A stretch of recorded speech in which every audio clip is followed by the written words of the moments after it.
Hello. हां, सगळ्यांना माझा सस्नेह जय भारत. सन्माननीय विचारपीठावर विराजमान असणारे आत्ताच्या सत्राचे अध्यक्ष आणि आमचे लाडके लेखक माननीय लक्ष्मणजी गायकवाड उजल्याकार, त्याचबरोबर विचारपीठावर विराजमान असणारे कोल्हापूरचे आमचे कांबळेजी, ज्यांच्या एकूण ह्या पुढाकाराने मार्गदर्शनाने महाराष्ट्राची एक आगळी वेगळी बहुजन कला साहित्य अकादमी आकार घेणारे उभी राहती आहे. तर या सगळ्या बहुजन कला साहित्य अकादमीचे सर्वेसर्वा विधितज्ञ ॲडव्होकेट डॉक्टर सुरेशजी माने साहेब, त्याचबरोबर मगाशी ज्यांना या साहित्य अकादमीचं पद दिलं ते प्रदेशाध्यक्ष आणि सकाळच्या सत्रात ज्यांची भाषणं झाली त्यांच्या एकूण दिवसभराच्या ह्या बहुजन कला साहित्य अकादमीच्या कार्यक्रमाचे उद्घाटक माननीय जी.के. ऐनापुरे, अध्यक्ष प्रगतिशील लेखक संघ महाराष्ट्र, आमचे चळवळीतले सहकारी डॉक्टर श्रीमंत कोकाटेजी आणि आता दुपारनंतरही ज्यांची भाषणं होणार आहेत ते सगळेजण, विशेषतः माननीय सुरेशजी केदारे साहेब आणि बाकीचे सगळे. सकाळी एकूण ह्या मांडणीला दिशा द्यायला सुरुवात झालेली आहे. त्याचं पुढचं सगळं मी घेऊन आपण ह्या बहुजन कला साहित्य अकादमीला आणखीन कसं विस्तारित पुढे नेता येईल त्याबद्दल आपण चर्चा करूया. कारण माझ्या माहितीप्रमाणे आंबेडकरी चळवळीतली ही पहिली बहुजन साहित्य कला अकादमी आहे जे सगळ्यात मोठा आवाका घेते आहे. त्याबद्दल मी माने साहेबांचं अभिनंदन व्यक्त करतो. ज्या चळवळीने केवळ आस्तिक नास्तिकतेच्या व्याख्या ठरवण्यासाठी 50 वर्ष वाया घालवली, त्या चळवळीमध्ये सुरेश माने सारखा माणूस इतका मोठा आवाका घेऊन पहिल्यांदा, आणि त्यातल्या त्यात अडचणीच्या काळात, हे 2014च्या अगोदर करणं सोपं होतं, हे 20 वर्षापूर्वी करणं सोपं होतं. ज्या काळात प्रचंड माणसं घाबरलेली आहेत, सगळ्यांनी उमेद सोडलेली आहे, ज्या काळात लोकांना वाटतं साहित्यात आवर्तन आलं, ज्या काळात लोकांना वाटतं हे साहित्य न्याय देईल असं काही दिसत नाही, ज्या काळात लोकांचा आपल्या महापुरुषांच्या साहित्यावरचा विश्वास उडावा अशी परिस्थिती निर्माण झालीये, अशा काळामध्ये सुरेश माने साहेब मातृसत्ता स्त्री सत्तेपासून अण्णाभाऊंच्या साहित्यातल्या नायकांच्या पर्यंत आवाका घेतात. त्यांच्यासाठी एकदा जोरदार टाळ्या द्या. श्रीमंत कोकाटे असतील, मी असो, शरद पाटील असतील आणि महाराष्ट्रातल्या अनेक लेखक साहित्यिकांची आमची एक इच्छा होती.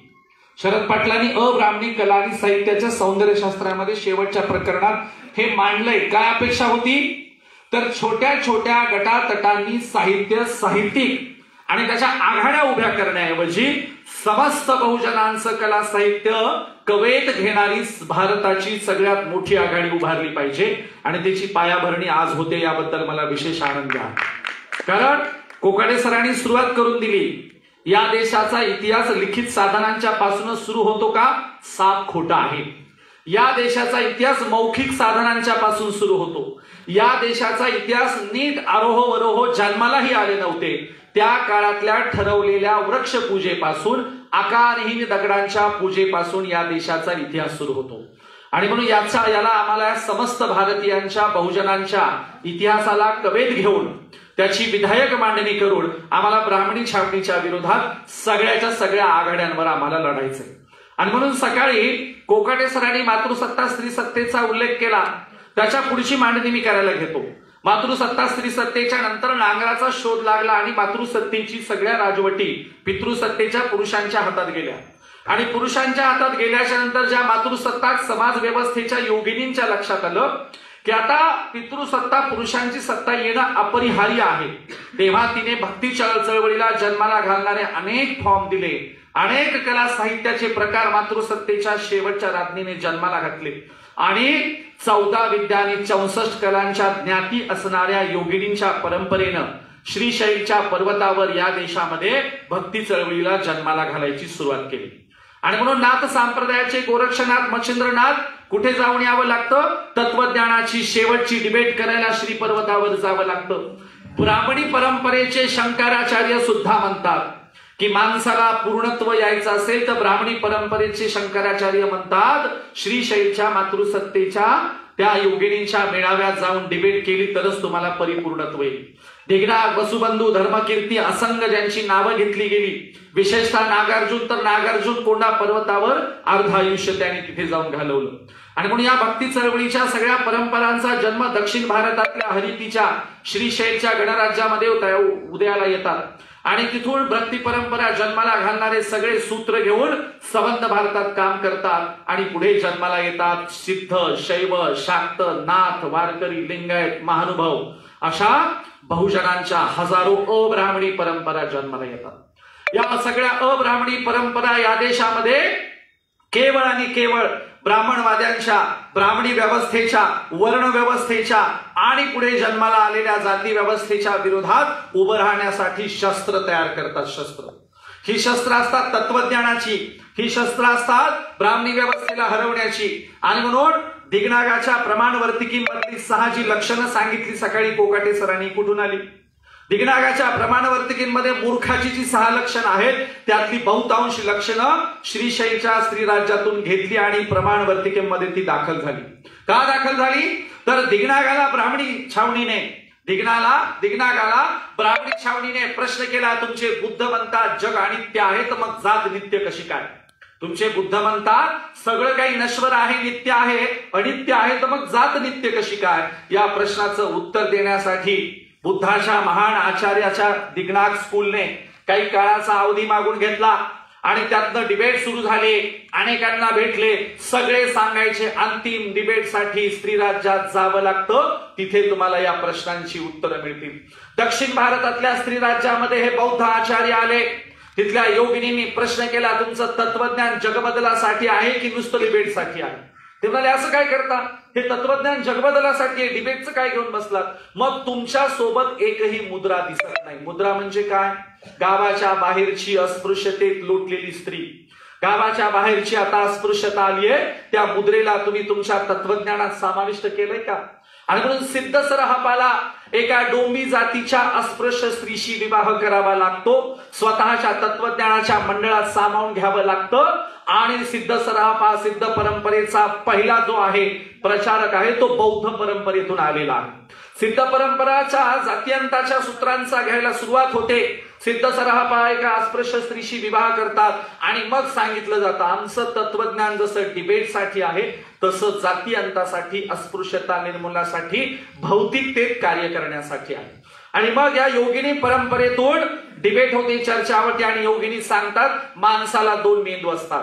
एक जाणीवेचा मेंदू असतो आणि एक नेणिवेचा असतो, ज्याला आजच्या सिग्मंड फ्राईडच्या भाषेमध्ये कॉन्शियस सबकॉन्शियस किंवा कॉन्शियस अनकॉन्शियस आपण म्हणतो.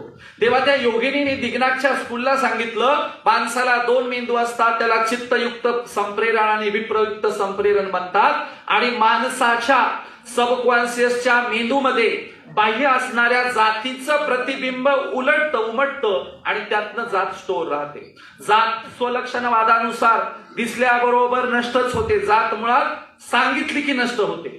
मी सांगितलं मी अमुक अमुक जातीचा आहे आणि माझ्या तोंडातून शब्द निघाल्याबरोबर ते नष्ट झाले, ते संपले.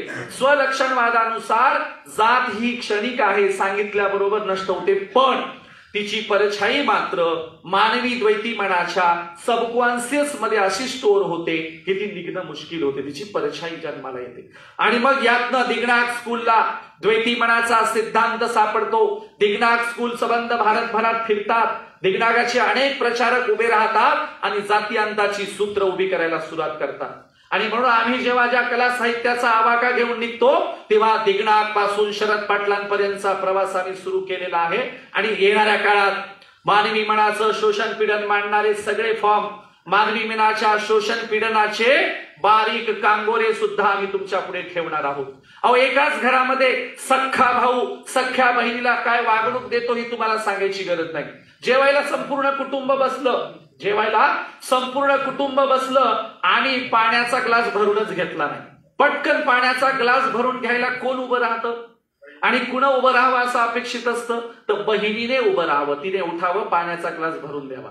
सकाळी बहीण भाऊ दोघेही उठल्याबरोबर अंथरुणाच्या घड्या कुणी कराव्यात असं सबकॉन्शियस मध्ये अपेक्षित आहे, तर बहिणीने किंवा आईने त्या घड्या कराव्यात. हे सबकॉन्शियस मध्ये स्टोर आहे. आता आम्ही कितीही जाणीवेचं प्रबोधन केलं असलं तरी आमच्या सबकॉन्शियसचं प्रबोधन झालेलं नाही. आजही आमच्या घरात स्त्रिया अगोदर जेवतात का पुरुष अगोदर जेवतात? तर परिवर्तनवादी पुरोगाम्यांच्या विज्ञानवाद्यांच्या घरातल्या स्त्रिया सुद्धा आजही पुरुष जेवल्याच्या नंतर जेवतात. सबकॉन्शियसली ते स्टोअरच राहिलेलं आहे. आणि म्हणून दिग्नागचं प्रमाणशास्त्र, शरद पाटलांचं सर्वहारांचं सौंदर्यशास्त्र या सगळ्या गोष्टींना कवेत घेतं आणि त्यासाठीच्या अंताची उत्तरं देतं. आणि म्हणून या देशाची समस्या ही समग्र मुक्तीची समस्या हातात घेतली पाहिजे आणि या समस्येसाठी समग्र मुक्तीचं तत्वज्ञानही एकत्रितच दिलं पाहिजे. आम्हाला एकाच वेळेला स्त्रीदास्यांताची सूत्र हवी, एकाच वेळेला वर्गांताची सूत्र आम्हाला कलेक्ट करायची आणि एकाच वेळेला आम्हाला जातीयांताची सूत्र कलेक्ट करायची. आणि ते प्रतिबिंबवादी प्रमाणशास्त्रात आणि एक प्रवाही मार्क्सवाद्यांच्या कवेत येणारी गोष्ट नाही. प्रतिबिंबवादी प्रमाणशास्त्र काय आहे तुम्हाला मी व्याख्येत न जाता सोप्या पद्धतीने सांगतो. प्रतिबिंबवाद काय असतो बघा. अलका कुबलचे चित्रपट तुम्ही सगळेजण बघता. काय असतं अलका कुबलच्या चित्रपटामध्ये? तुम्ही जाता चित्रपटगृहात आणि सुरुवात होतो सुनेच्या सासरवासाची. चित्रपटाच्या सुरुवातीला सुरुवात होते आणि मग त्या सुनेचा सासरवास इतका उंचीवर ते कलाकार ती अलका कुबल नेते की थोड्या थोड्या वेळेला बघणारा परिचय रसिक आहे तो भावनेच्या हिंदोळ्यावर नुसते हेलकावे खात असतो. त्या सुनेला इतका जाच आणि इतका त्रास असतो की ती सून त्रास सहन करून करून परिसीमा होते तिची. आणि अशा वेळेला चित्रपट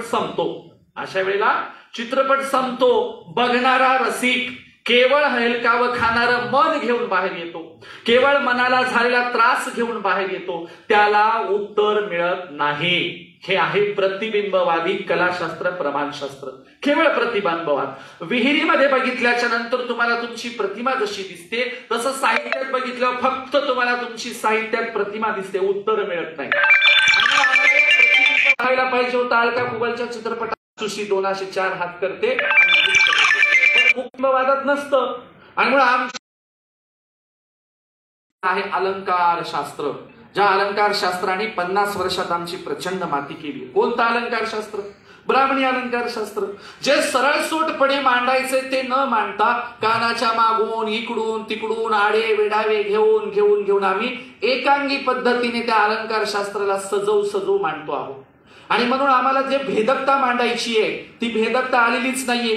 किंवा वाचणाऱ्या आस्वादकाला, कला साहित्याचा आस्वाद घेणाऱ्या त्या कलाकाराला किंवा त्या रसिकाला असं वाटतच नाही की आता हे कलाकृती संपल्याबरोबर मी काहीतरी केलं पाहिजे, हा ग्रंथ ठेवल्याबरोबर आता मी काहीतरी केलं पाहिजे, असं आस्वादकाच्या नेणिवेला हात घालणारं कला साहित्य आम्ही जन्माला घातलेलं नाही. आणि म्हणून त्याची तयारी आता आम्ही कुठे करतो आहोत. पहिल्यांदा मी इथे ज्यांनी एक प्रचंड मोठा काळ गाजवला दलित साहित्याचा, ज्यांनी आत्मचरित्रातून उच्च जातवर्गीयांना अंतर्मुख व्हायला भाग पाडलं, त्या दलित साहित्याचे किंवा त्या एकूण शेड्यूल कास्टच्या साहित्याचे महामेरू आणि जनक असणाऱ्या गायकवाडांचं मी या ठिकाणी अभिनंदन करतो. यांच्यासाठी टाळ्या वाजवा. मी आता नुकताच माझा ग्रंथ आलाय गायकवाड साहेब. मी कुठला ग्रंथ काढला? कला साहित्यातील बेदखल सौंदर्य मूल्य. त्याच्यावर ना मी सप्तसिंधूतली ती एक मूर्ती दिली. एका दिग्गज लेखकाने फोन केला, ते म्हणले ते सगळं चांगलं झालं हो, पण या मूर्तीबद्दल 2 ओळीत सुद्धा तुम्ही तुमच्या प्रस्तावनेत किंवा मनोगतात लिहिलं नाही. म्हटलं आता मी भिताडावर डोकं आपटून घेतो. अहो गेल्या 50 वर्षात सप्तसिंधूतल्या मूर्तीबद्दल आकलन करणारं 20 पानाचं पुस्तक महाराष्ट्रातल्या लेखक साहित्यिकांना काढता आलं नाही. त्याच्याबद्दल पुन्हा आम्हीच तुम्हाला येऊन सांगायचं, अरे रताळे हो, तुमच्या कला साहित्याची जननी आणि सुरुवातच त्या सप्तसिंधूतून होते. तुमच्या कला साहित्याच्या प्रकाराची सुरुवातच सप्तसिंधूतीतल्या सापडलेल्या मोडक्या तोडक्या फुटक्या मूर्तीपासून होते. त्याच्याकडे तुमची दृष्टीच जाऊ नये. किती अंधदृष्टीचे लोक आहात तुम्ही. आणि म्हणून मी त्या बेदखल सौंदर्य मूल्य नावाच्या ग्रंथात काय मांडणी केली आहे, तर या देशातलं दलित साहित्य, या देशातली या सगळ्यांची आत्मचरित्र आमच्यासाठी मैलाचा दगड आहेत. त्या मैलाच्या दगडाकडे बघितल्याशिवाय, यांच्या सगळ्या साहित्याचा आवाका घेतल्याशिवाय इंचभर पाऊल सुद्धा स्वातंत्र्यानंतर पुढे टाकता येणार नाही. का टाकता येणार नाही? स्वातंत्र्यपूर्वचा कालखंड आणि स्वातंत्र्यानंतरचा कालखंड, स्वातंत्र्यानंतरच्या कालखंडातली दुसरी पिढी म्हणते आम्हाला काही ते माहित नाही, ते काय आमच्या वाट्याला आलं नाही आणि त्याच्याकडे जायची काही गरज नाही. ब्राह्मणी छावणीला नेमकं हेच हवंय. ब्राह्मणी छावणीला आता त्यांनी ना एक विरहिणी नावाची मूर्ती आणली, शिल्पशास्त्रात विरहिणी. तिच्या पायाशी दौत आहे, दौत हातामध्ये तिच्या लेखणी आहे आणि ती अशी अगदी लिहिल्या पद्धतीने एक तंगड पाठीमागे उभं करून अशी एकदम पोच घेऊन लिहिते. ती मूर्ती पुढे करून ब्राह्मणी छावणी म्हणते, कोण म्हणता आम्ही स्त्रियांना लिखाण बंदी केली होती, कोण म्हणतं स्त्रियांवर आम्ही हे अन्याय अत्याचार केला. बघा ती विरहिणी किती सुंदर पद्धतीने पत्र लिहिते आहे, आमच्याकडे स्त्रियांना लिखाणाचे अधिकार असल्याचा पुरावा. कोण म्हणतं? ब्राह्मणी छावणी. असं का म्हणते? कारण आम्ही आमची प्रतीक, आम्ही आमचे पूर्वज नीट स्टँड न करू शकल्यामुळे.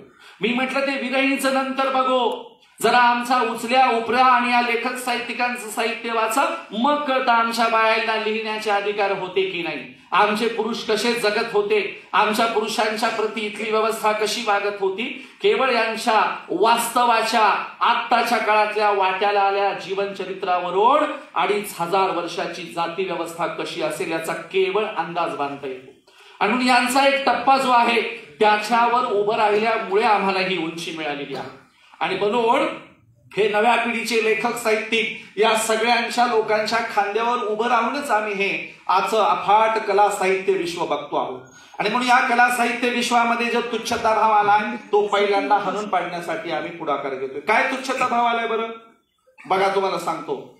साहित्यिकाच्या दृष्टीने कलाकार तुच्छ आहेत, कलाकारांच्या दृष्टीने कारागीर तुच्छ आहेत. तुम्ही म्हणाल कसं काय? अहो तुम्हाला सांगतो, माझ्यासारखा एखाद्या वक्त्याचा कार्यक्रम असेल, त्यातल्या तर एखाद्या राजकारण्याचा कार्यक्रम असेल, तर काय केलं जातं? शाहिरी म्हणणाऱ्यांना, पेट्या वाजवणाऱ्यांना, गाणं गाणाऱ्यांना एंटरटेन साठी बोलवलं जातं. म्हणजे काय? वक्ते येईपर्यंत तुम्ही काय करा? लोकांची करमणूक करा. प्रचंड महान विद्वत्ता असणाऱ्या गायकांना, पेटी वाजवणाऱ्यांना, गाणं म्हणणाऱ्यांना केवळ कशासाठी वापरलं जातं? वक्ता, लेखक, साहित्यिक, राजकारणी येण्यासाठी, एंटरटेन म्हणून. ही या देशातल्या कलाकारांची प्रचंड अवहेलना आहे, बदनामी आहे. त्यातल्या त्यात ही बदनामी आंबेडकरी चळवळीत व्हावं प्रचंड दुर्दैवी आहे. प्रचंड. आंबेडकरी चळवळीमध्ये राजकीय नेता येण्याच्या अगोदर कलाकारांना एंटरटेन म्हणून वापरलं जातं आणि त्यातनं त्यांची गरिमा मारण्याचा, हळूहळू मरते ती, काय एका पिढीत मरत नसते, त्यांची गरिमा मारण्याचा कार्यक्रम होतो. म्हणून कलाकारांच्या दृष्टीने, शाहिरांच्या दृष्टीने ग्रेट कोण आहे? तर लेखक ग्रेट आहे. आता लेखकाच्या दृष्टीने कलाकार कसा आहे? तू ये माझ्याकडे येऊन बस, तुला 4 गोष्टी सांगतो. अरे तुमच्या 2,500-3 हजार वर्षाच्या एकूण परंपरेचा आवाका केवळ एका गाण्यात तो घेत असेल तर कलाकार ग्रेट आहे की साहित्यिक ग्रेट आहे? माझ्या दृष्टीने कलाकार ग्रेट आहे. आताची जी रॅप सॉंग झाली ना, तशामध्ये एकूण संत चळवळीचा उल्लेख, बुद्धापर्यंतचा उल्लेख, आधुनिक भारतातल्या फुले शाहू आंबेडकरांचा उल्लेख, त्यावर गायकवाड साहेबांना नाही तर मला पुस्तक लिहायला लावलं तर मी किंवा त्यांनी 2-4 वर्ष घेतली असती आणि 100-500 पानांचं पुस्तक लिहिलं असतं. केवळ 5 मिनिटाच्या रॅप मध्ये भारताच्या एकूण समग्र परंपरेला हात घालणाऱ्यांच्या बद्दल कौतुक करणार की नाही? टाळ्या वाजवा त्यांच्यासाठी. 500-500 पानाची पुस्तकं लिहून काही होत नसतं. आणि म्हणून या देशामध्ये साहित्यिकांच्या पेक्षा ग्रेट कलाकार आहे आणि कलाकारांच्या पेक्षा ग्रेट कारागीर आहे. कारागिरांच्या बद्दल तर आमचं आकलनच नाही. कारागिरांच्या प्रति आमच्याकडे तुम्हाला सोपं सांगतो, गाडग्याला गाडकं म्हणावं, मडक्याला मडकं म्हणावं, ही सगळी शब्द कुणी जन्माला घातली? ज्यांनी चाकावर गाडगं मडकं घडवलं त्या कुंभारांनी. गव्हाला गहू म्हणावं, ज्वारीला ज्वारी म्हणावं, पिकांना सगळी नावं कोणी दिली? ज्याने पीक घातलं, ज्याने पीक काढलं, ज्याने नांगरटी केली, त्या सगळ्या शेतकऱ्यांनी पिकांची नावं जन्माला घातली, पिकांना नावं दिली. फर्निचरची, लाकडी फर्निचरची नावं कुणी जन्माला घातली? टेबल, खुर्ची, का ही नावं सुतारांनी जन्माला घातली. हे कारागीर आहेत. कारागीर हे भाषेची निर्मिती करतात. कारागीर केवळ कारागिरीची नव्हे, कारागीर केवळ लाकडाची नव्हे, कारागीर केवळ मडक्याची नव्हे, कारागीर त्याच्या जोडीला भाषेची निर्मिती करतात. बघा, साहित्यिकापेक्षा ग्रेट कलाकार आहे, कलाकाराच्या पेक्षा ग्रेट कारागीर आहे. त्या कारागिरांना अजून आम्ही आमच्या साहित्याच्या विश्वात आणलेलं सुद्धा नाही. एखाद्या स्टेजवर 2-4 कारागिरांना बोलून सत्कार झाल्याचं ऐकले का कधी तुम्ही? परिवर्तनवादी चळवळीत 2 सुताराला बोलून सुताराची ओटी भरून स्वागत केलं, ऐकले कधी? 2 कुंभाराला बोलवून त्याला विचारलं, झाकणी, मडकं बिडकं हे शब्द कसं काय आले बाबा तुझ्या घरात? आणि म्हणून साहित्याचे जनक भाषेचे जनक, कला साहित्याचे जनक, सर्वहारा ग्राउंडवरचे लेखक साहित्यिक आहेत ते म्हणजे कारागीर, आपण नव्हे. आणि म्हणून मी नेहमी म्हणत असतो, बैलाला पाणी पाजताना, घोड्याला पाणी पाजताना त्या बैलाने घोड्याने पाणी प्यावं म्हणून एक विशिष्ट प्रकारची शीळ घातली जाते. तो आमच्या 7 सुरांच्या पैकी पहिला सूर आहे आणि आमच्या बापजाद्यांनी जन्माला घातला. तुम्ही तो पेटीवर सूर बसवला ना, पेटीमध्ये, तो पेटीमध्ये बसवलेला सूर आमच्या बापाने ओढ्या नदी नाल्याच्या कड्यावर बैलाला पाणी पाजताना जन्माला घातलाय, शीळ घालणे. घोड्यांच्या टापांचा लयीत येणारा आवाज संगीताचा जन्माला घालतो.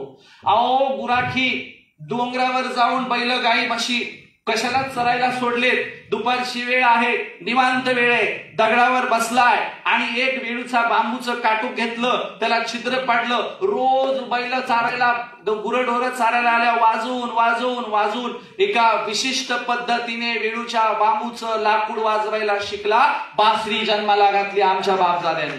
आम्ही कला साहित्याचे जनक आहोत, आमच्या बापजाद्यांनी हे जन्माला घातलेलं आहे. आणि म्हणून या देशामध्ये आम्ही देशाला जगाला सगळं दिलं, सगळं भाषेला आम्ही सगळं दिलं. ब्राह्मणांनी काय दिलं, माझा उलटा प्रश्न आहे. ब्राह्मणांनी काय दिलं? ब्राह्मणांनी 2 शब्द दिले, भटजीचा भ आणि यज्ञाचा य. याच्या पलीकडे ब्राह्मणांचं कला साहित्यामध्ये कोणतंही योगदान नाही. आणि म्हणून जे भूमिपुत्र या देशाच्या सगळ्या कल्चरचे मालक होते, सर्व होते, आज त्यांची काय अवस्था आहे? आणि ही कुणी करून घेतली, त्यांनी कशी केली ते नंतर बघू. आम्ही कशी करून घेतली माहितीये का? हे आमचं नाही, ते आमचं नाही, हे आम्हाला नको, ते आम्हाला नको, हे ब्राह्मणी, हे आस्तिक, निव्वळ 50 वर्षात शिक्के मारण्यात आम्ही आमचं मौल्यवान कल्चर निव्वळ मातीत घातलेलं आहे. आणि म्हणून ब्राह्मणांचं काहीच नाही, ब्राह्मणांचं काहीच नाही, सगळं काही आमचंच आहे. वेदामध्ये विदर्भातल्या गृहस्मद नावाच्या एका शेतकऱ्याच्या रुचा सापडतात. वेदातल्या रुचा गृहस्मद नावाच्या एका शेतकऱ्याच्या रुचा आहे. आणि म्हणून या देशामध्ये कुणीकडेही गेला तर तुम्हाला बहुजनांच्या आविष्काराशिवाय, बहुजनांच्या कार्यकर्तृत्वाशिवाय तुम्हाला काही दिसणार नाही. म्हणून या देशाचा संघर्ष केवळ एका समतेसाठी नाही, एका बाजूचा नाही. आध्यात्मिक समता स्वातंत्र्यासाठी पण आहे आणि भौतिक समता स्वातंत्र्यासाठी पण आहे. बुद्धाचा संघर्ष भौतिक समता स्वातंत्र्य आणि लोकशाहीसाठी होता, तर संतांचा संघर्ष आध्यात्मिक पातळीवर समता स्वतंत्र आणि लोकशाहीसाठी होता. मग बुद्धाच्या संघर्षाचं जे रोल मॉडेल आहे ते भूमिगत मार्गाने, कसं भूमिगत मार्गाने कुठपर्यंत? नामदेवांच्या पर्यंत आलं. कारण डायरेक्ट तर बुद्ध सांगता येत नाही, कत्तली होतात. एका बौद्ध भिक्षूचं मुंडकं कापून आणून देणाऱ्याला या देशात मुठभर मोहरा दिल्या जायच्या. तुम्ही आताही जा तिबेटमध्ये काय सापडेल तुम्हाला? एक मोठी कढई आहे. कशी कढई आहे? एक शंकराचार्य खुचपट घालून बौद्ध भिक्षूंशी डिबेट करायचा, एक शंकराचार्य. आणि डिबेटला गेल्याच्या नंतर शंकराचार्य खुचपट काढून केलेल्या डिबेटमध्ये बौद्ध भिक्षूला हरवायचा. हारलेल्या बौद्ध भिक्षूला उकळत्या तेलाच्या कढईमध्ये टाकलं जायचं. शंकराचार्य कढई घेऊन देशभर फिरायचा. अनेक बौद्ध भिक्षूंना उकळत्या कढईमध्ये टाकलं. तिबेटमध्ये हा शंकराचार्य गेला, तिकडे कढईला जाळ लावायला सुरुवात केली, तेल उकळायला सुरुवात केली आणि इकडे शंकराचार्याची एका बौद्ध भिक्षूशी डिबेट सुरू झाली. सगळे सांगत होते बौद्ध भिक्षू डिबेट करू नका, शंकराचार्य खुसपट घालतो, तुम्हाला हरवतो आणि उकळत्या तेलात टाकतो. ते म्हणतो जो होईल ते होईल, माझी बुद्धाच्या प्रतीची निष्ठा थोडीही कमी झालेली नाही, मी डिबेट करायला तयार आहे. डिबेट होते आणि तिबेटचे एक भंतेजी एक भिक्षू अगदी तंतोतंत सिस्टमॅटिक डिबेटमध्ये जिंकतात आणि शंकराचार्य हरतो. आता उलट झालं, पहिल्यांदाच तेल उकळलेलं आहे आणि मग शंकराचार्य हरल्याच्या नंतर सगळे बौद्ध भिक्षू धावा करतात, विजय साजरा करतात. तेव्हा उठून भिक्षू सांगतो, तो म्हणतो यांची परंपरा हरलेल्यांना उकळत्या तेलात टाकायची असेल, पण आपली परंपरा हरलेल्यांना तर तुम्हाला ती स्थानबद्ध करून घेतलेली कढई बघायला मिळते. हा आमच्या देशाचा संघर्ष आहे. श्रमण विरुद्ध ब्राह्मण, सूर विरुद्ध असुर, देव विरुद्ध दानव, दैत्य. आम्ही दितीची लेकरं होतो, आम्ही दितीची दैत्यांची लेकरं ही सगळी, बळीराजा, हिरण्यकश्यप जी कुणी असते ती सगळी. आमचा संघर्ष सूर विरुद्ध असुर, देव विरुद्ध दानव, राक्षस विरुद्ध भक्षक. आणि बुद्ध म्हणाले बहुजन विरुद्ध अल्पजन. फुले म्हणाले शेठजी, भटजी, लाटजी विरुद्ध शूद्रातिशूद्र. आमचा हा संघर्ष आहे, तो आम्ही सामाजिक, आध्यात्मिक, साहित्यिक सगळ्या पातळीवर आम्ही लढत आलेलो आहोत. या देशात शाक्टायन आणि गार्ग्याचा पहिला संस्कृतच्या व्याकरणावरून डिबेट झाली आणि गार्ग्या नावाच्या ब्राह्मणी छावणीच्या व्यक्तीला शाक्टायन नावाच्या अब्राह्मणी छावणीच्या माणसाने व्याकरणाच्या डिबेटमध्ये हरवलं. आम्ही त्या शाक्टायनचे वारसदार आहोत. नंतर कालिदासाच्या नावाने उड्या मारल्या जातात. ज्या कालिदासाच्या नावाने पुरोगामी चळवळीतल्या लेखकांनी पुरस्कार घेतलेले दुर्दैव आहे. पुरोगामी चळवळीतल्या लेखकांनी ज्या कालिदासाच्या नावाने पुरस्कार घेतले त्या कालिदासाला आमच्या दिग्नागाने डिबेटमध्ये हरवलं होतं. तो कालिदास काय म्हणतो त्याच्या मेघदूत नावाच्या नाटकात? कालिदास म्हणतो दक्षिण भारतात जाताना तुला शाक्तांचं राज्य लागेल आणि त्या शाक्तांच्या राज्यावरून ढगा तू जाऊ नकोस, त्या राज्यावर बरसू नको. असं का म्हणतो कालिदास? कारण कालिदासाला शाक्त परंपरा दिग्नागच्या परंपरेबद्दल द्वेष आहे आणि म्हणून दिग्नागाचा द्वेष व्यक्त करण्यासाठी कालिदास मेघदूतात लिहितो. म्हणून त्या कालिदासाला हरवणारा अब्राह्मणी परंपरेचा कोण आहे? दिग्नाग आहे. ब्राह्मणी छावणी आज जर कालिदासाच्या नावाने पुरस्कार देत असेल तर माझी माने साहेबांना विनंती आहे, तुम्ही आपल्या कला साहित्य अकादमीच्या वतीने दिग्नागच्या नावाने पुरस्कार सुरू केला पाहिजे आणि कालिदासवाल्यांना उत्तरं दिली पाहिजे. म्हणून मी धर्मकीर्ती नाव जिवंत केलं. त्यांच्या आजही मोदीनं ज्या दिवशी शंकराचार्याच्या पुतळ्याची ओपनिंग केली, मोदीनं आणि इथल्या ब्राह्मणी छावणीने 2014 नंतर शंकराचार्याच्या तत्वज्ञानाचा उदो सुरू केला. मी धर्मकीर्ती नावाने एंट्री केली आणि म्हटलं मी सांगणार धर्मकीर्तीचा वारसा आम्ही सांगणार संबंध भारतामध्ये. आम्ही सगळी प्रतीकं पुनरुज्जीवित करायला निघालेलो आहोत. आम्हाला धर्मकीर्ती पाहिजे, असंग पाहिजे, दिग्नाग पाहिजे, वसुबंधू पाहिजे, नागार्जुन पाहिजे. आम्ही या कालखंडाला आम्ही पुन्हा पुनरुज्जीवित करतो आहोत. आणि कारण हा कालखंड भक्ती चळवळीला जन्माला घालतो आणि भक्ती चळवळ माणसाला जीवन जगण्याची सूत्र देते. ती आध्यात्मिक पातळीवरची असो नाहीतर भौतिक पातळीवरची असो. आणि म्हणून मित्रांनो, या देशाचं सौंदर्यशास्त्र आम्हाला नागडं आणि निसर्गाच्या सारखं हवं. निसर्गात जे दिसतं ते मांडलं पाहिजे, जे वास्तवात आहे ते मांडलं पाहिजे, जे उपयोगाचं आहे ते जाहीरपणे प्रगट केलं पाहिजे. त्याला आढेवेढे देण्याची काही गरज नाही. आणि म्हणून नामदेवांना बुद्धाच्या भिक्षू संघाचं मॉडेल इतकं आवडलं की नामदेवाने जशाला तसं बुद्धाच्या भिक्षू संघाचं मॉडेल घेतलं आणि म्हणाले बौद्ध अवतारी आम्ही झालो संत वर्णवया मात नामा म्हणे. अवतार म्हणजे काय? बुद्धाच्या विचारांचेच आम्ही संत आहोत आणि बुद्धांची मत पुन्हा पुनर्प्रगट करणार आहोत. आणि म्हणून नामदेव महाराजांनी जो वारसा घेतला त्या वारसात तुम्हाला बुद्धाच्या भिक्षू संघाचं मॉडेल जशाला तसं दिसतं. काय काय बुद्धाच्या भिक्षू संघाच्या मॉडेलमध्ये? तिकडे आम्रपाली आहे, इकडे कोण दिसते तुम्हाला? वेश्येची मुलगी कानोपात्रा. तिकडे कोण आहे? भंते उपाली न्हावी जातीचे. इकडे तुम्हाला संत सेना महाराज दिसतील. तुम्हाला तिकडे 2 अस्पृश्य भंगी दिसतील, सुनीत आणि सोपाक. तुम्हाला इकडे सुद्धा कर्ममेळा चोखामेळा बंका महाराज दिसतील. बुद्धाच्या भिक्षू संघात तुम्हाला जे दिसतं ते नामदेवाच्या संत मंडळात दिसतं आहे आणि त्याच्याकडे तुम्हाला बघावं लागेल, विकसित करावं लागेल. म्हणून इतक्या सहजासहजी या देशातला संघर्ष असा उभा राहिलेला नाही. समजा बुद्ध घेतला आणि बुद्धाच्या नंतर डायरेक्ट फुले शाहू आंबेडकरांवरून सुरुवात केली. मधल्या कालखंडात कोणी आपली लढाई लढत होतं की नाही? आपली बाजू कुणीतरी ब्राह्मणी छावणीच्या विरोधात लढत असेल ना, तर ती बाजू लढत होत्या सगळ्या भक्ती चळवळीचे संस्थापक. बघा, बुद्ध ज्या देशात जन्माला आले, ज्या भूमीत जन्माला आले, तिथेच बुद्धाला निष्प्रभ केलं गेलं. बुद्धाचा एकही अवशेष त्याच्या जन्मभूमीत ठेवला नाही. बुद्धाला स्वतःच्या देशातून आणि जन्मभूमीतून परागंदा केलं.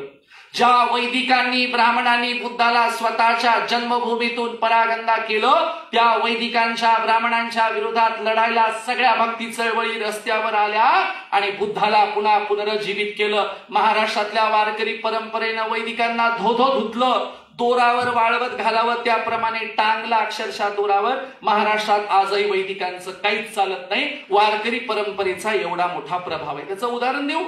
काल परवा गडकरी म्हणाले महाराष्ट्रात ब्राह्मणांना फार किंमत नाही. का म्हणाले असतील गडकरी असं? त्याचं श्रेय पहिल्यांदा जातं वारकरी चळवळीला आणि दुसऱ्यांदा जातं फुले शाहू आंबेडकरवादी चळवळीला. या महापुरुषांच्या चळवळीमुळे महाराष्ट्रातलं ब्राह्मणांचं सांस्कृतिक वर्चस्व कमी होतं आहे. झालंय असं म्हणणार नाही, पण त्यांचं महत्व संपलेलं आहे. आणि म्हणून याचं श्रेय संतांना जातं. संत म्हणाले देवाचं नामचं आम्ही बघू काय करायचं. तुम्हाला ब्राह्मणांना मदत यायची गरज नाही. म्हणून हा संघर्ष संस्कृत विरुद्ध मराठी आहे. एकनाथ म्हणाले तुमची संस्कृत देवभाषा आहे, देवाने निर्माण केली, मग मराठी काय भूताखाली चोराखाली गेली का? आमची मराठी आम्ही आमची बोलू. एकाही संताने संस्कृत मध्ये अभंग लिहिला नाही. नामदेवांनी 5 आरत्या लिहिल्या पण एकही संस्कृत मध्ये लिहिली नाही. आणि म्हणून संस्कृत विरुद्ध मराठी, मनुस्मृतीला मानणारे विरुद्ध मनुस्मृतीला न मानणारे, स्त्रियांना हीन लेखणारे विरुद्ध स्त्रियांच्या गळ्यात विना देणारे. संत नामदेव असे एकमेव संत आहेत ज्यांनी आपल्या धर्माची पहिली दीक्षा एका स्त्रीला दिली, जनाबाईला दिली. नामदेव पंजाबच्या दौऱ्यावर चालले, सगळे संत पुढे आले, म्हणाले आमच्याकडे विना द्या, महाराष्ट्राच्या परंपरेचा, वारकरी परंपरेचा. नामदेव म्हणाले पुरुष तर कुणी विना घेऊन चालवेल प्रबोधन, जने तू पुढे ये, तुझ्या हात गळ्यात विना देतो. पंजाबच्या दौऱ्यावर जाणाऱ्या नामदेवाने जनाबाईच्या गळ्यामध्ये विना दिला आणि सांगितलं जने सगळ्यांच्या पुढे उभं राहून शपथ खायची, महाराष्ट्राच्या वारकरी परंपरेला गालबोट लागू देणार नाही, ती परंपरा चालवणार.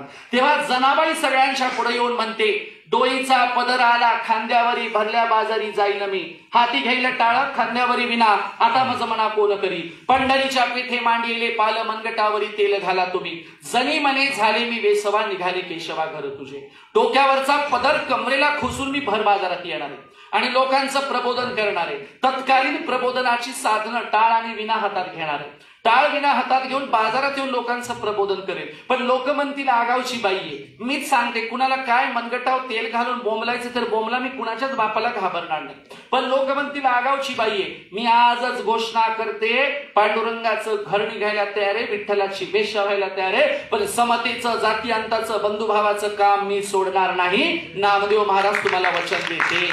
अशी विद्रोही जनाबाई आहे.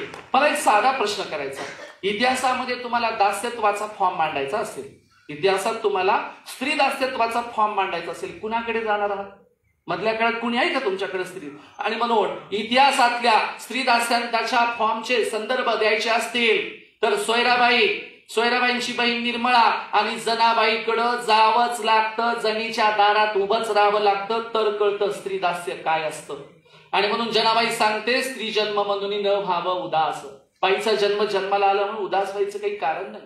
आणि म्हणून इतिहासातल्या पात्रांकडे पुन्हा पुन्हा पुन्हा नव्या अन्वेषण पद्धतीने पाहावं लागतं. इतिहासाच्या पात्राकडे पुन्हा पुन्हा आम्हाला जातवर्ग स्त्री दास्यांताच्या मुद्द्यातून पाहावं लागतं, तर आम्हाला आमच्या हातामध्ये सगळं मिळतं. आणि म्हणून समारोपाकडे जाताना मी एवढंच सांगेल की या देशाच्या सगळ्या भक्ती संप्रदायांनी अनेक सूत्र, जातीयांताची सूत्र दिली, स्त्री दास्यांताची सूत्र दिली, ती सूत्र कलेक्ट केली पाहिजे. सर्वात जास्त ती सूत्र देण्याचं श्रेय जगज्योती बसवांना जातं.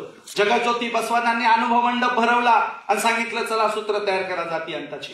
सगळ्यांनी जातीयांताची सूत्र तयार केली. आज ती वचनं वाचा, सगळी वचनाच्या वचनं तुम्हाला कळेल काय सांगितले जगज्योती बसवांनी. बसवांच्या अनुभव मंडपची दुसरी आचार्या एका स्त्रीला केलं आणि स्त्रीने उभं राहून सांगितलं आयुष्यभर कपडे घालणार नाही, तुम्हाला माझ्याकडे लिंग भेदभाव रहितच भावनेनं बघावं लागेल. माणसाला डी कास्ट, डी क्लास आणि डी जेंडर करायची प्रक्रिया संतांनी सुरू केली होती. चक्रधर स्वामींच्या अनुभव मंडप मध्ये एक नियम होता, कुठला? ज्याला उच्च जातीयांना माझ्या परधर्मात यायचंय त्या उच्च जातीयांनी ह्या 3 गोष्टी केल्या पाहिजे. नंबर 1, ब्राह्मण असाल तर शेंडी जाणव्याचा त्याग केला पाहिजे. शेंडी जाणव्याचा त्याग केल्याशिवाय परधर्मात एंट्री नाही. नंबर 2, उच्च जातीयांनी अस्पृश्य वस्तीतून प्रवचन देत धर्मदिंडी काढली पाहिजे. तुम्ही तुमच्या जातीला शहाणपण सांगायला जाल, अस्पृश्य वस्तीत जाऊन धर्मदिंडी काढा. आणि नंबर 3 काय सांगितलं? सलग 10 घर मागून अस्पृश्य वस्तीतून भिक्षा मागायची. ज्यांना हीन लेखत होतात त्यांच्या दारामध्ये भिकेचा कटोरा घेऊन उभं राहायचं. डी कास्ट व्हायचं, डी कास्ट. भिकेचा कटोरा घेऊन अस्पृश्याच्या दारात उभं राहायचं, त्यानं टाकलं ते खायचं. पुढील नियम काढला या देशामध्ये परमधर्माचे संस्थापक सर्वज्ञ श्री चक्रधर स्वामी. आणि म्हणून डी क्लास, डी जेंडर. अहो, एक ब्राह्मण चक्रधर स्वामींना म्हणतो स्त्रियांना काय उपदेश करता?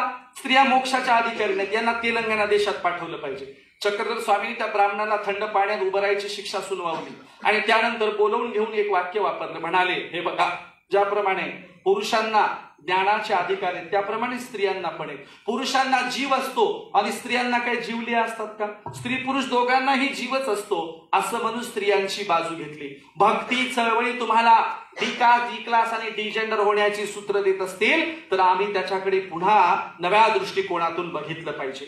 आणि म्हणून या देशामध्ये हीन जातवर्गीयांनीच, सर्वहारांनीच, गोरगरीब कष्टकऱ्यांनीच साहित्य आणि कला जन्माला घातलेली आहे.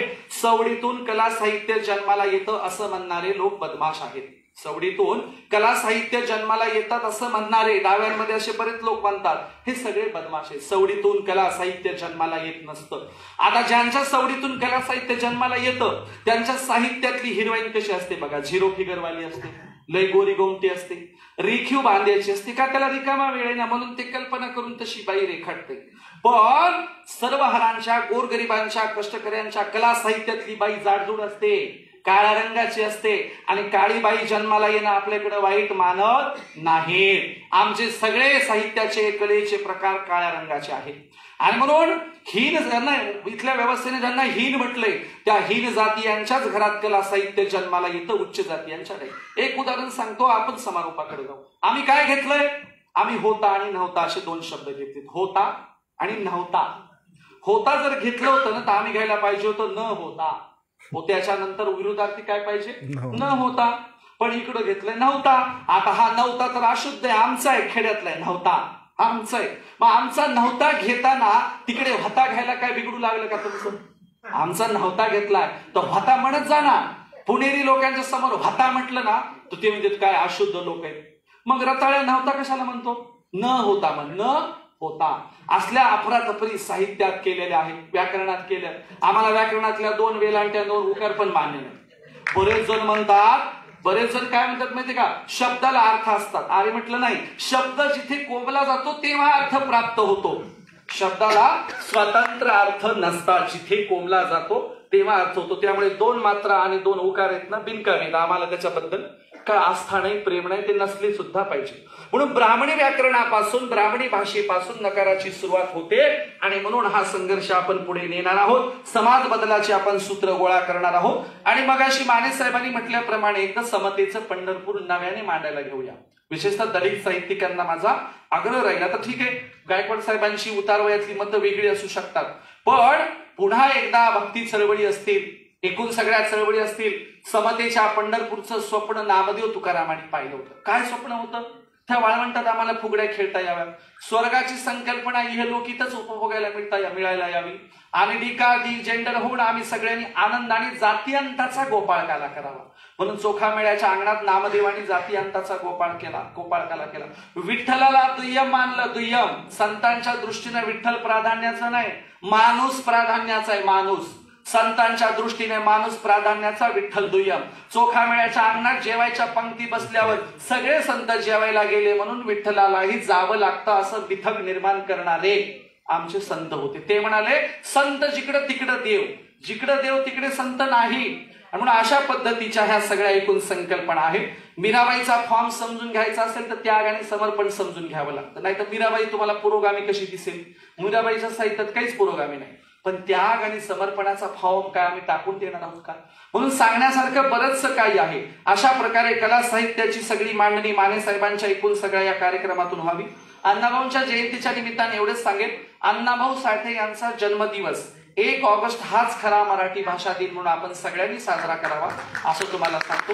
कुसुमाग्रज आणि असले भंकस कवी साहित्यिक कधी मराठी भाषेचे दावेदार असू शकत नाही. कुसुमाग्रजांना पर्याय द्यायचा, तत्कालीन पर्याय, आत्ताचा पर्याय द्यायचा असेल तर अण्णाभाऊ द्या ना. कुसुमाग्रजांच्या पेक्षा ग्रेट साहित्य निर्माण करणारा आणि आधुनिक भारतामध्ये आपल्या कला आणि साहित्यात सगळ्यांना मानाचं, मोलाचं आणि प्राधान्याचं स्थान देणारे अण्णाभाऊ होते. तमासगीर स्त्रीला नायिका बनवलं, माकडवाल्याला नायिका बनवलं, ते काय सगळ्या भटक्या विमुक्तांना कथा कादंबऱ्यांचं नायक बनवलं.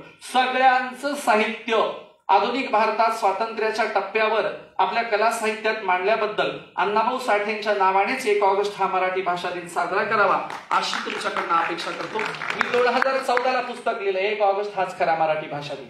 दुसरी आवृत्ती आहे. महाराष्ट्रात सगळीकडे सांगितलं, कोण कुसुमाग्रज? आम्ही नाही ओळखत त्याला. इंग्रजीतलं साहित्य धापून सगळं मराठीत आणणारे हे सगळे चोर आहेत आणि या चोरांच्या नावाने कशाला काय करता? आणि म्हणून अशा पद्धतीने अण्णाभाऊंना अभिवादन करतो. थांबतो. धन्यवाद.